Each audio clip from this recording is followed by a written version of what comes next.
Setelah menjalani petualangan bersama dengan teman-temannya, Takeshi memutuskan untuk kembali pulang ke kampung halamannya.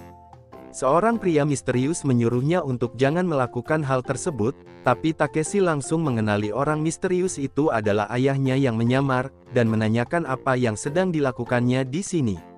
Ayahnya menjelaskan ada beberapa hal yang terjadi semenjak Takeshi meninggalkan gym untuk berpetualang, terutama pada ibunya. Akhirnya ayahnya membawa Takeshi ke gym tersebut, di mana semuanya telah dirombak total seperti taman bunga, dan ditutup untuk sementara waktu. Takeshi ingin segera masuk, tapi hanya ibunya yang punya kuncinya, jadi mereka pun pergi ke rumah dulu. Begitu membuka pintu, Takeshi langsung disambut oleh adik-adiknya yang terdiri dari 9 bersaudara, yang sudah lama merindukan kehadirannya. Selain itu Takeshi juga bertemu dengan ibunya, yang sedang memajang lukisan di dinding, padahal sebelumnya ibu Takeshi sedang giat mempelajari astronomi. Daripada itu, Takeshi langsung menanyakan di mana kunci gym, karena dia ingin segera masuk dan melihat dalamnya. Setelah masuk ke dalam gym, betapa terkejutnya Takeshi saat melihat dekorasi yang jelek dan norak. Di saat Takeshi protes dengan perubahan ini, ibunya justru sangat senang. Ditambah lagi ada banyak Pokemon air yang berenang di kolam, dan Takeshi mengingatkan bahwa ini adalah gym khusus Pokemon tipe batu, dan bukan akuarium. Sebenarnya ayah Takeshi sudah mencoba untuk menghentikan istrinya, tapi karena galak, dia jadi takut. Takeshi yang sudah muak memarahi ayahnya, yang kini menyesali perbuatannya karena tidak bisa menjaga gym yang diwariskan oleh anaknya tersebut. Takeshi kemudian menyuruh ayahnya untuk bertarung melawan ibunya demi memperebutkan gym spesialis tipe batu.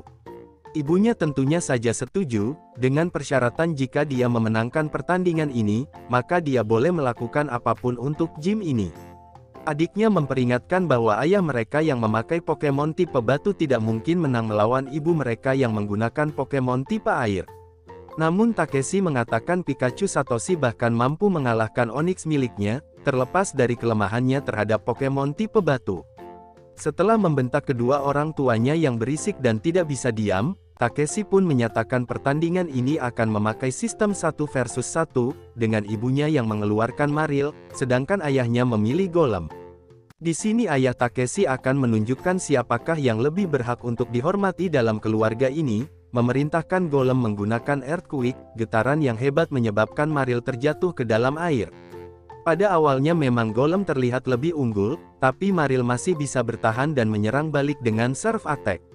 Alhasil Golem pun tenggelam dan mulai kehabisan nafas.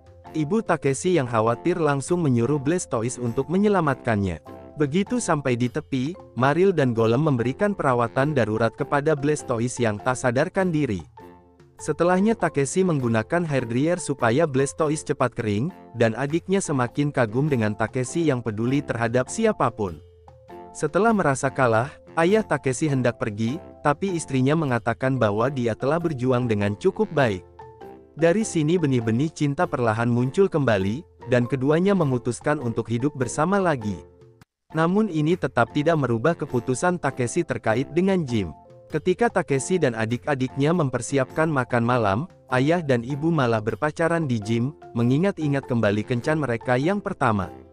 Suaminya berpikiran istrinya sudah tidak mencintainya lagi, namun kenyataannya istrinya selalu memikirkan suaminya setiap saat.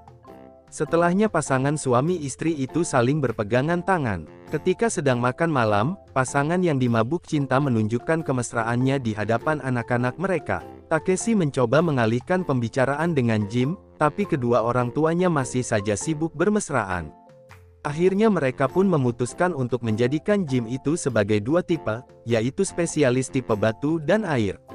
Namun salah satu adik Takeshi kurang setuju, karena dia tahu orang tuanya itu tidak becus menjaga Jim, dan hanya mementingkan dirinya sendiri, dan langsung kabur setelah menyampaikan perasaannya.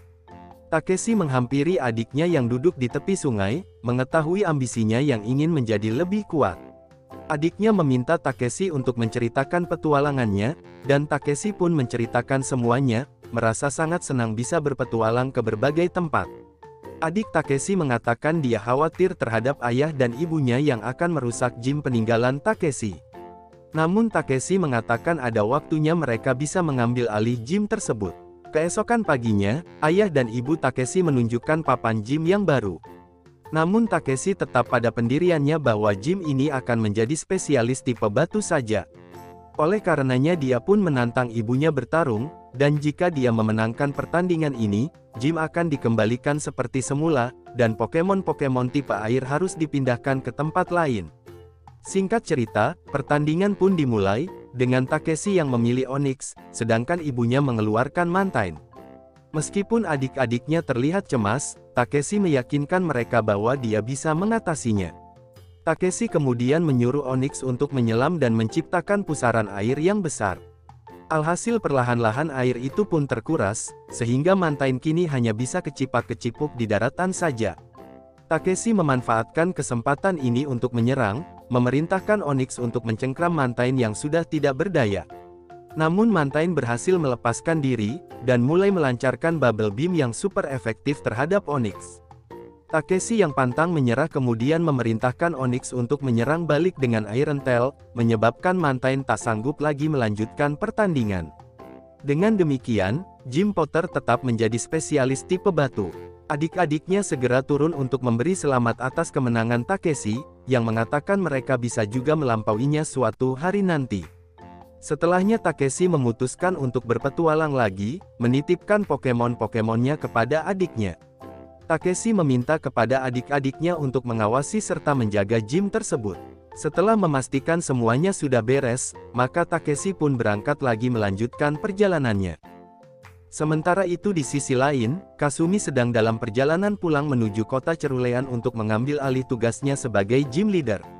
Setibanya di kota, dia melihat banyak orang berkumpul di sekitar layar televisi besar. Ada laporan tentang Badan Inspeksi Pokemon, yang baru saja menutup beberapa gym dalam waktu kurang dari sebulan. Organisasi tersebut akan menutup setiap gym yang berada di bawah standar persyaratan mereka. Setelah mendengar desas-desus bahwa mereka sedang dalam perjalanan menuju ke gym Cerulean, maka Kasumi berusaha untuk sampai ke sana duluan, karena tempatnya pasti akan ditutup jika tidak ada gym leader yang bertanggung jawab di sana. Saat dalam perjalanan, ada Invisible Brother yang mengawasi dan ingin membalas dendam kepada Kasumi yang dulu pernah mengalahkan mereka. Akhirnya sampai juga di gym, Kasumi tidak menemukan siapapun di sana. Ternyata semuanya sedang sibuk menjinakkan Gyarados yang mengamuk. Sementara Suster Joy memperkenalkan relawan yang ditugaskan untuk menjaga gym sampai kakak Kasumi pulang lagi, dan memuji Kasumi yang hampir secantik kakak perempuannya. Akhir-akhir ini mereka dibuat kewalahan dengan Gyarados yang selalu saja mengamuk tanpa alasan yang jelas, dan mereka tidak dapat menenangkannya. Setelah melihat rak yang dipenuhi dengan Pokeball, Kasumi pun berencana untuk menangkap Gyarados dengan Pokeball. Namun Suster Joy memperingatkan bahwa itu tidak akan berhasil, karena Gyarados tidak bisa ditangkap semudah itu. Oleh karenanya, Kasumi pun mengeluarkan Pokemon-Pokemonnya untuk melawan Gyarados. Namun Gyarados dapat dengan mudah mengalahkannya. Dikarenakan mereka sama sekali tidak bisa mengendalikan Gyarados, maka para relawan pun pergi meninggalkan tempat tersebut. Kasumi dan Suster Joy pergi ke lantai bawah, di mana Kasumi dipersatukan kembali dengan Horsea dan Starmie. Namun Gyarados berhasil menyelinap ke dalam akuarium, dan Kasumi harus segera mencari cara untuk menyelesaikan masalah ini. Suster Joy menegaskan bahwa dia harus berbuat sesuatu pada Gyarados sebelum membuat kerusakan yang lebih parah. Namun masalahnya Kasumi juga takut terhadap Gyarados, karena dia mempunyai pengalaman pahit saat masih kecil. Ketika Kasumi masih bayi, dia merangkak ke dalam mulut Gyarados, dan hampir saja dimakan. Terlepas dari hal tersebut, Kasumi menegaskan bahwa dia harus mengatasi rasa takutnya, jika ingin mengemban tanggung jawabnya sebagai gym leader. Sementara Invisible Brother yang mendengarkan percakapan itu, berupaya memanfaatkan Gyarados untuk melawan Kasumi. Akhirnya Kasumi pun berganti pakaian menjadi putri duyung, dan melompat untuk menyelam ke dalam kolam. Setelah menyelam ke dalam air, dia bergabung dengan Pokemon tipe air lainnya, dan mulai berjoget bersama. Gyarados menyaksikannya dengan tatapan bingung, tapi setelahnya menggunakan Whirlpool untuk menciptakan pusaran air. Kasumi yang terperangkap perlahan-lahan kehabisan nafas. Tapi saat menjelang pingsannya, dia melihat Horsea yang mendorongnya ke permukaan. Dalam mimpinya, Kasumi bertemu dengan teman-temannya yang memberikan selamat karena Kasumi telah menjadi gym leader seperti dulu lagi. Saat Kasumi hendak mengejar teman-temannya, dia malah ditangkap oleh Gyarados, membuatnya kembali terbangun dari mimpi buruknya. Akhirnya karena sudah tidak ada pilihan, dan Kasumi juga tidak bisa menangkap Gyarados yang terus-menerus mengamuk itu, dia pun mengurung Gyarados di dalam kandang. Tiba-tiba, Invisible Brother muncul untuk menantang gym leader atas kepemilikan tempat ini. Seketika orang-orang yang berada di luar langsung masuk untuk menyaksikan pertandingan yang seru ini. Invisible Brother mengatakan Kasumi tidak layak disebut sebagai gym leader, karena dia bahkan tidak bisa menenangkan Pokemon yang mengamuk. Pertandingannya adalah 2 di antara 3, di mana yang paling banyak memenangkan pertandingan dinyatakan sebagai pemenangnya. Kasumi menggunakan Staryu, sementara Invisible Brother menggunakan Hitmonchan. Saat Staryu berupaya menolong Hitmonchan yang pingsan, Hitmonchan malah memukulnya dan mengalahkannya dengan sekali serang saja. Ternyata Invisible Brother curang, tapi mereka akan melakukan segalanya agar bisa menang. Tak disangka-sangka, Suster Joy menyatakan Kasumi adalah pemenangnya, karena Invisible Brother ketahuan curang.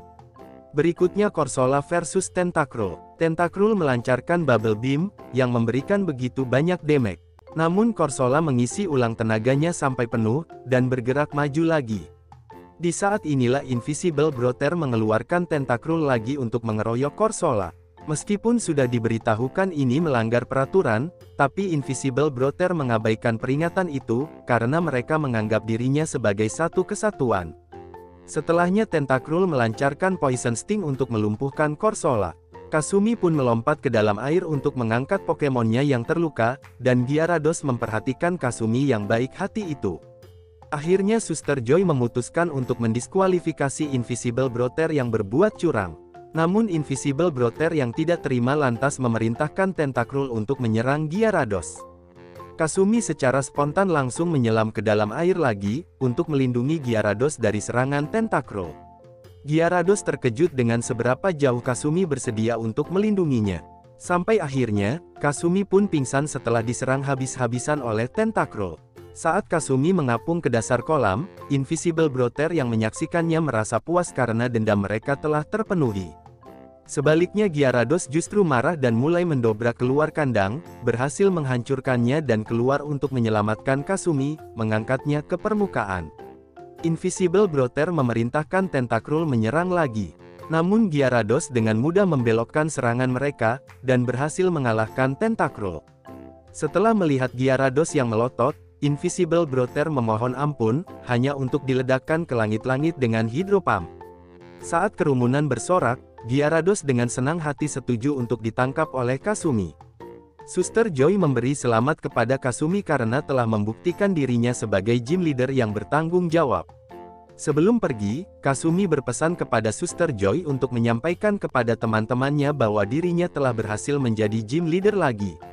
Suster Joy pun setuju dan berangkat. Dengan demikian, dimulailah hari-harinya sebagai gym leader yang baru.